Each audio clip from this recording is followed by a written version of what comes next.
ये मस्जिद मसाली ला के रखी होगी ना, असल तो उधर ही रही होगी।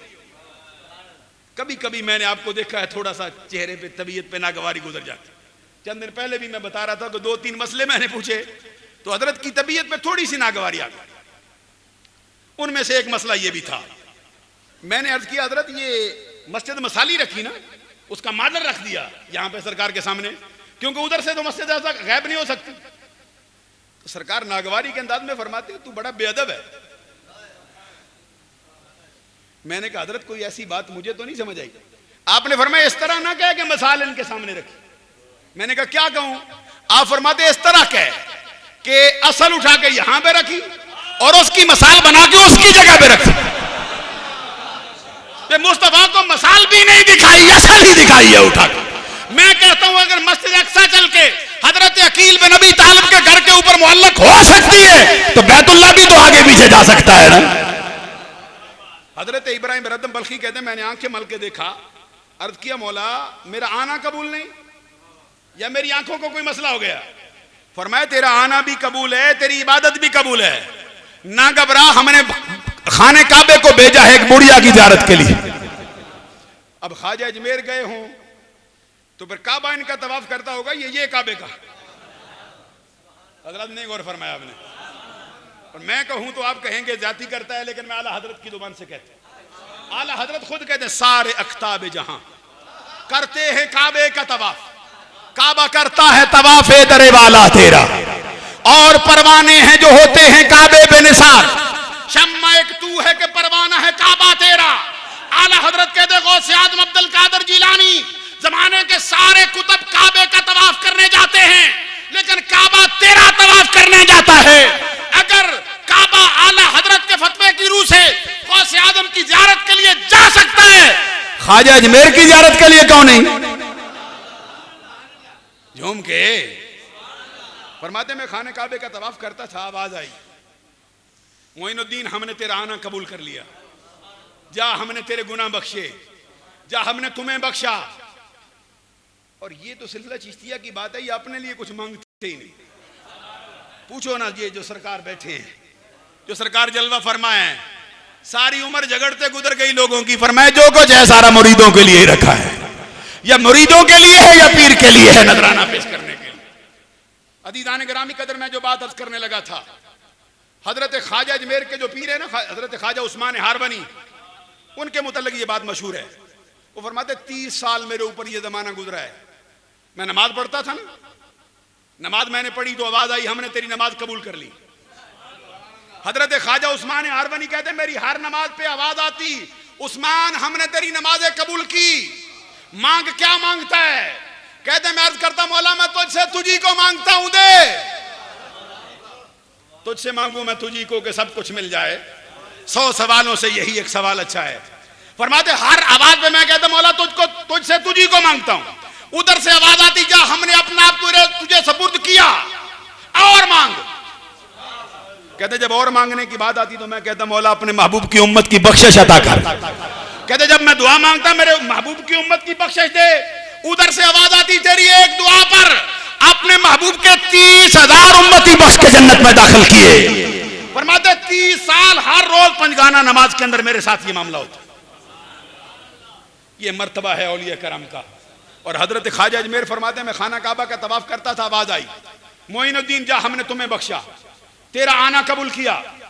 हजरत ख्वाजा अजमेर फरमाते हैं नदा आती थी, फरमाया तेरे सदके से तेरे खानदान को भी बख्शा। फरमाते हैं फिर आवाज आई मोइनुद्दीन मांग मांग हम देना चाहते हैं। ख्वाजा अजमेर कहते हैं मैंने सोचा वक्त बड़ा सुहाना है, अल्लाह से कुछ मांगना चाहिए। कहते मैंने झोली फैलाई, अर्ज किया मौला मेरे मुरीदों की बख्शिश अता कर।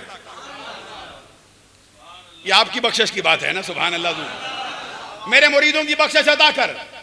कहते आवाज आई कबूल करते हैं।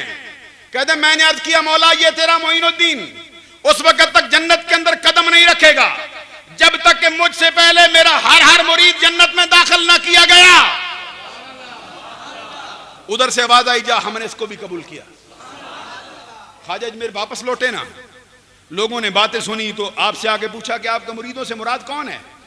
वो जिसने आपके हाथों में हाथ दिए, वो मुराद हैं जो आपकी खिदमत में रहे, वो जो आपका मतबख चलाते रहे, वो जो आपकी ज़ियारत करते रहे। वो मुरीद है, वो मुराद है। आपने फरमाया तूने रब की रहमत को बड़ा महदूद कर दिया। उसने कहा हजरत क्या करूं, क्या होना चाहिए? फरमाया ये 2-4 बंदों की बात नहीं, बल्कि मैंने तो अपने रब से ये मांगा है कि कयामत तक जो भी सिलसिला आलिया चिश्तिया में बैठ हो वो किसी और का नहीं, मेरा मुरीद है। और मेरे रब ने वादा कर लिया है कयामत तक हर आने वाला चिश्ती मुझसे पहले जन्नत में जाएगा, मैं बाद में जन्नत में जाने वाला हूं। तो ये वादा उधर से हो गया है। अब कोई चकोड़ी शरीफ में बैत हो जाए, कोई मुनिया शरीफ में बैत हो जाए, कोई सल्लो के शरीफ के उस आस्थाने पे बैत हो जाए, कोई सल्लो के शरीफ के इस आस्थाने पे बैत हो जाए, जो हजरत पीर सियाल के किसी मुरीद के हाथ पर बैत हो जाए, जो सुलेमान तोसा के हाथ पर बैत हो जाए, जो हजरत ख्वाजा नूर मोहम्मद मुहारबी के हाथ पर बैत हो जाए, जिधर भी बैत होगा उसकी बैत ख्वाजा अजमेर के साथ। और आखिर में सिर्फ एक बात छोटी सी सुनाना चाहता हूं, यह भी सबा सनाबिल से, जिसको आला हजरत ने फरमाया ये किताब बारगाह रसालत में कबूलियत पा गई है। फरमाते अब शेख कामिल के अकीदत व एहतराम का हाल क्या होना चाहिए, तवज्जो है। और मैंने जब ये मसला पहली मरतबा पढ़ा ना, एक बहुत बड़े उस्ताद थे, मैं जानबूझ के उनका नाम नहीं लेता, सिलसिला नक्शबंदिया के, बड़ी तबीयत में सख्ती रखते थे। मैंने उनसे कहा कि ये मसला मैंने इस तरह पढ़ा, आप क्या कहते? कहते ये मसला सही है। चिश्ती नहीं थे, सुनो अब, ये सबा सनाबल शरीफ में नक्शबंदी बड़ी सख्त तबीयत, जरा जरा सी बात पे शिरक का फतवा लगाए, जरा जरा सी बात पे बिदअती कह दे। लेकिन मैंने जब ये कहा ना ये मसला, उस वक्त वो बरलब मरग थे बिल्कुल। मैंने कहा इस मसले के मुतल्लिक जरा वजाहत कर दे, मैं बयान करना चाहता, बड़ी पुरानी बात। उन्होंने कहा सही। हजरत ख्वाजा निजामुद्दीन महबूब इलाही अपनी खानका मोहल्ला में बैठे थे ना, मुरीदों ने घेरा हुआ था आपको। थोड़ी देर गुजरती, हजरत ख्वाजा निजामुद्दीन महबूब इलाही उठ के खड़े हो जाते, इस तरह हाथ बांध लेते। तवज्जो है हजरात, ये बात मैं आपके लिए सुना रहा हूं, यहां पे कोई दूसरा तो बैठा नहीं, सिर्फ चिश्ती हैं।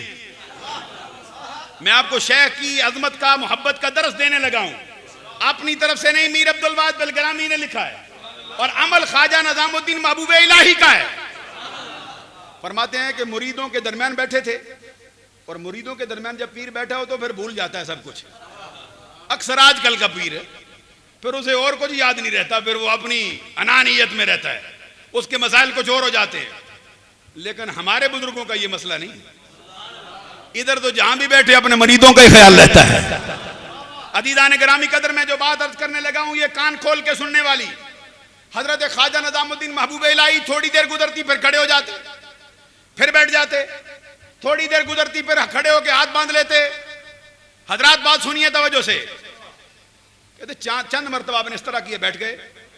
बाद में मुरीदों ने पूछा हजरत कोई बंदा तो आया नहीं, कोई मसला तो पेश नहीं हुआ। हजरात ये अजमत शेख के लिए बड़ा जरूरी मसला है।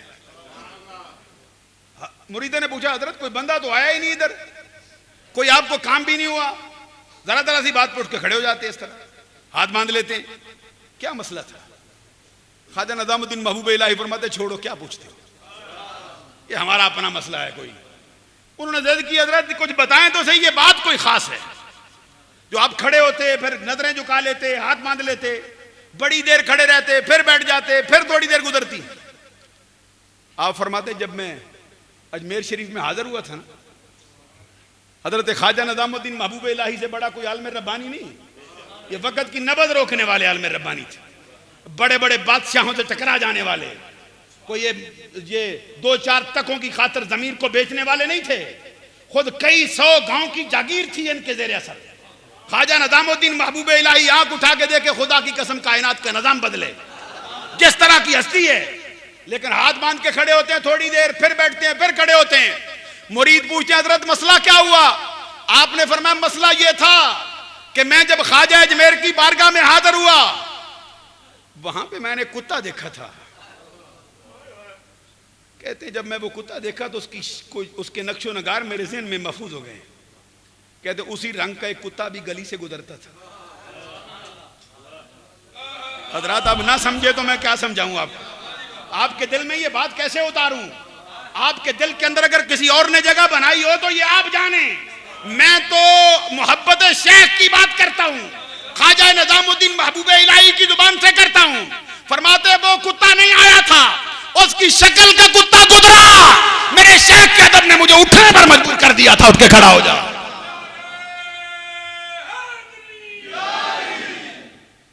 हजरत मीर अब्दुल वाहिद बिलगरामी इस मकाम पे फरमाते हैं, कहते हैं उसकी शक्ल का कुत्ता आ जाए तो इस तरह करते हैं, कहते हैं अगर असल कुत्ता आ जाए।